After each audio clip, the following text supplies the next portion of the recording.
¿existen los libros malos? Es decir, ¿un libro es objetivamente malo o solo podemos decidir qué tan malo es un libro de acuerdo al punto de vista del cual lo estamos evaluando? Yo de hecho soy de la idea de que no hay ningún libro que sea objetivamente malo. Todos los libros sirven para algo, incluso la miscelánea fiscal es muy útil si por ejemplo necesitas nivelar la pata de una mesa. No obstante, en ciertos criterios sí podemos ponernos más o menos de acuerdo, y es por eso que en este video ensayo, la segunda parte del video ensayo sobre cómo escribir una reseña de un libro, quiero hablar de algunos puntos indispensables que toda reseña debería de tener para que pueda considerarse una buena reseña. Y para eso quiero invitarlos a que me acompañen a la cocina, donde esta semana me preparé un pollo muy simple pero también delicioso. Yo soy René y les doy la bienvenida a Teoría del Caos. Atención, atención. Atención, 3, 8, 9, 5, 9.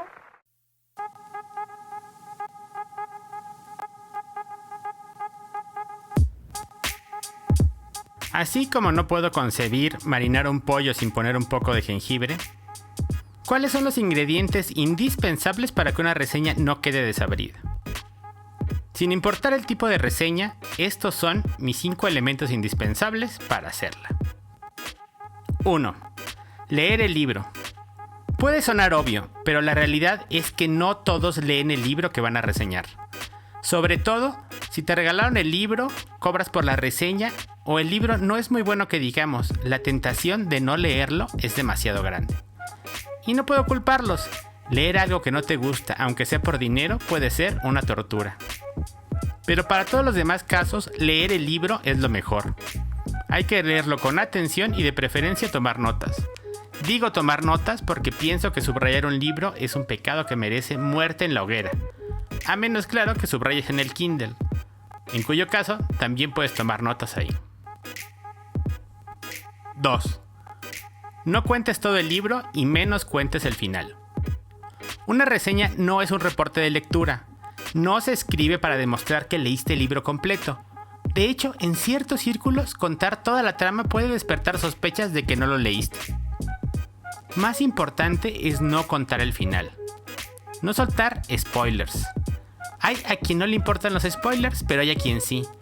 Y revelarlos sin avisar es una falta de respeto para los que leen, escuchen o vean tu reseña. ¿Qué tanto se puede contar de un libro sin revelar demasiado? Es fácil. Si algo te sorprendió mientras leías el libro, eso no lo puedes contar. En general, puedes contar el equivalente al primer acto del libro para que se entienda de qué va, pero no mucho más. Y ya sé, dije que es fácil, pero en realidad es algo difícil. La clave es esta: si dudas sobre contar algo o no, lo mejor es no hacerlo.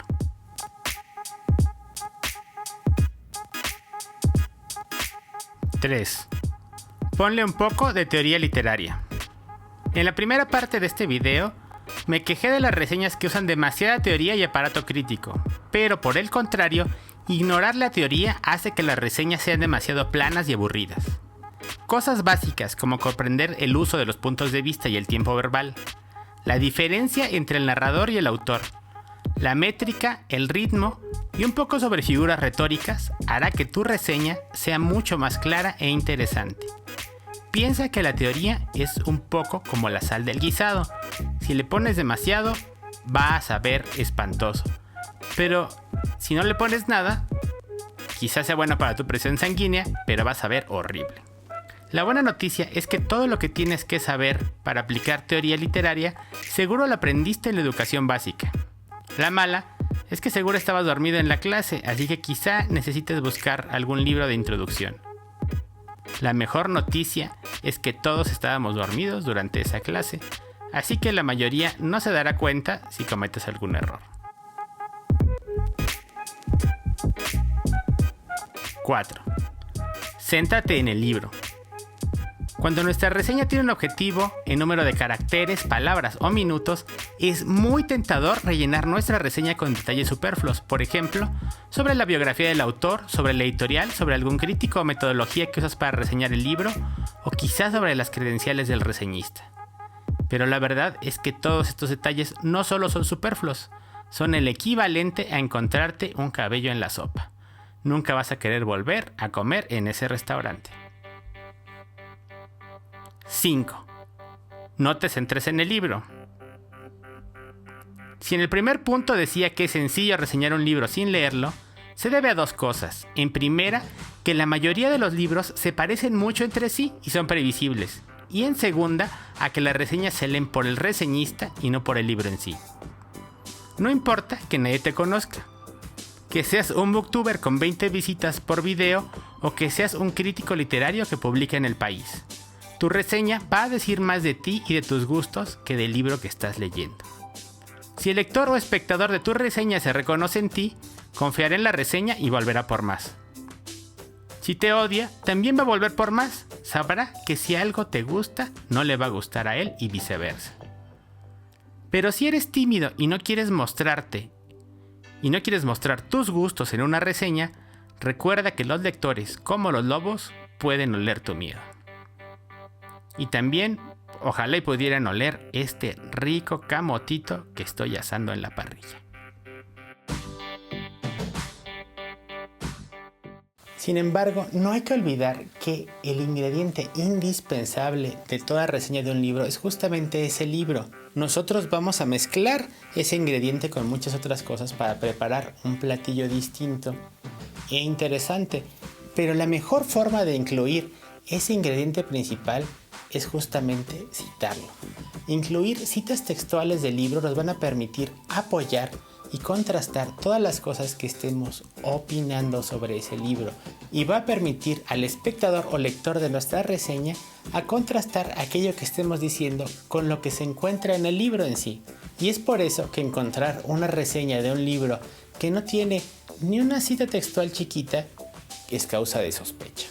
Al mismo tiempo, excederse en esas citas textuales también sería causa de sospecha, porque haría pensar que ese platillo que estamos preparando, que es la reseña, quizá esté un poco cruda y no esté en el punto exacto de cocción. La semana pasada pedí que me preguntaran algunos aspectos sobre las reseñas de los que quisieran hablar un poco más y que no hubiera abarcado ya. Así que mientras voy de Buena Vista a Bellas Artes en bicicleta, contestaré a algunas de estas preguntas. Primero, Daniel pregunta, ¿sería bueno que hables de las diferencias en cuanto al contenido de la reseña de un libro de poemas, una novela y uno de cuentos, por ejemplo? Alguien también habló de, por ejemplo, cómo se haría para reseñar un cómic. Para responder esta pregunta, yo diría que en realidad no hay gran diferencia. Es decir, sí hay una diferencia en cómo vas a hablar sobre el contenido de un libro de poemas, de una novela o un libro de cuentos, pero es muy similar a la diferencia entre la que hablarías entre un teléfono celular, unos audífonos o un disco, si es que estás haciendo una reseña de algún otro elemento.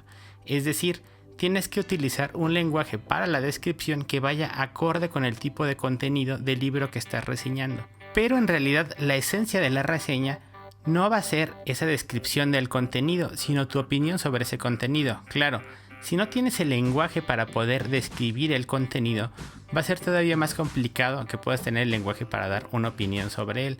Y si sientes que no tienes ese lenguaje, quizá deberías de documentarte un poco más, por ejemplo, conociendo más reseñas sobre ese género. Anfersua99 nos dice lo siguiente. Deberías hablar de si influye mucho el hacer reseñas escritas o en video. Y para mí, más importante es cómo saber si el precio de un libro es equivalente a su calidad o lo que ofrece. Bueno, Anfersua, sobre tu primera pregunta, sobre si hacer reseñas escritas o en video influye mucho, claro que sí, y te voy a decir por qué. Lo más importante es que una reseña escrita tú puedes volver a ella muchas veces, es decir, puedes leerla y repasarla y no leerla de manera lineal. Puedes ver las citas y contrastarla con otras fuentes.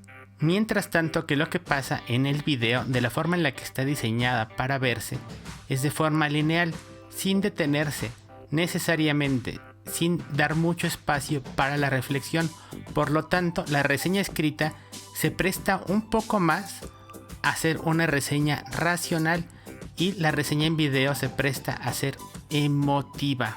Sobre tu segunda pregunta te quiero comentar aunque ya hice un video sobre el precio de los libros, y es importante hacer énfasis en el hecho de que el contenido de los libros rara vez tiene que ver con su precio. De otra forma, los libros de Borges o de Thomas Pynchon serían mucho más caros que, por decir algo, los de Carlos Cuauhtémoc Sánchez, pero no es así. Entonces, cuando valoremos el precio de un libro, podemos considerar elementos como el cuidado editorial, la calidad de la impresión, calidad de los materiales y, si eso no, una traducción.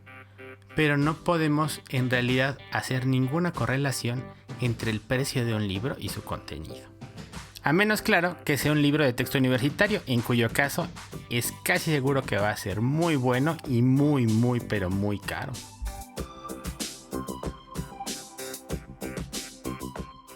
Y por último, Dulce me preguntó si podía hablar de cuáles son mis reseñistas favoritos. Pero que esta no es una respuesta demasiado larga porque tengo muchos reseñistas que me encantan. Lo que los une a todos como reseñistas es que, sin importar en sí cuál sea el título de su profesión o por lo que sean más reconocidos, son ante todo lectores, y son del tipo de lector que está dispuesto a ir un poquito más allá por los libros que está leyendo. Sí, son lectores serios, pero también se ve que son fans de la literatura, y eso es lo que hace que me atraiga lo que están contando, aunque no siempre esté de acuerdo con ellos.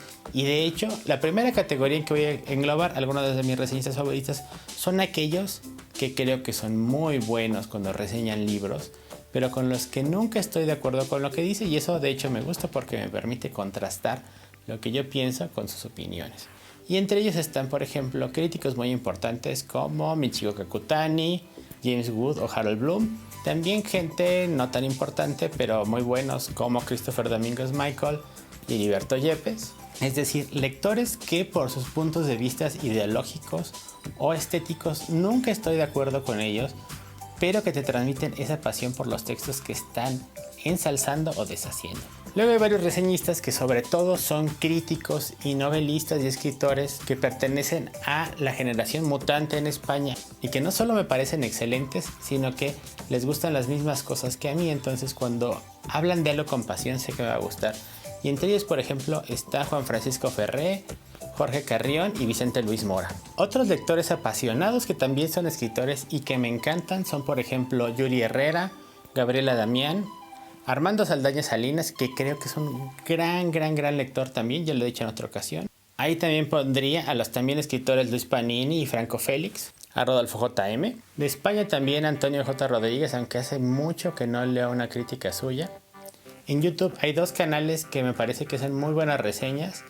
Uno es Cliff de Books Are Better Than Food, que ya he hablado de él en varias ocasiones.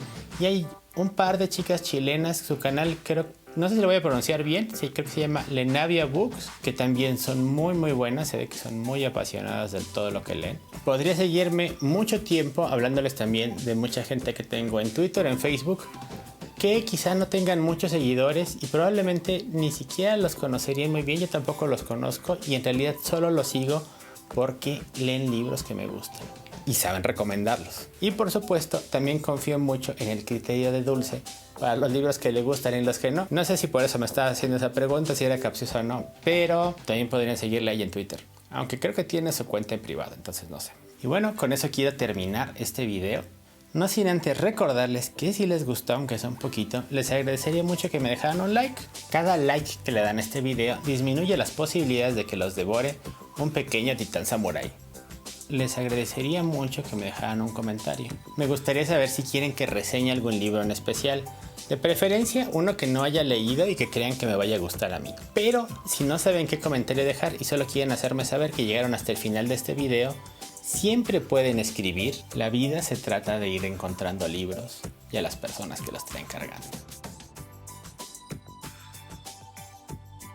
¿Sí estoy grabando? No estoy grabando, Juliano, sí.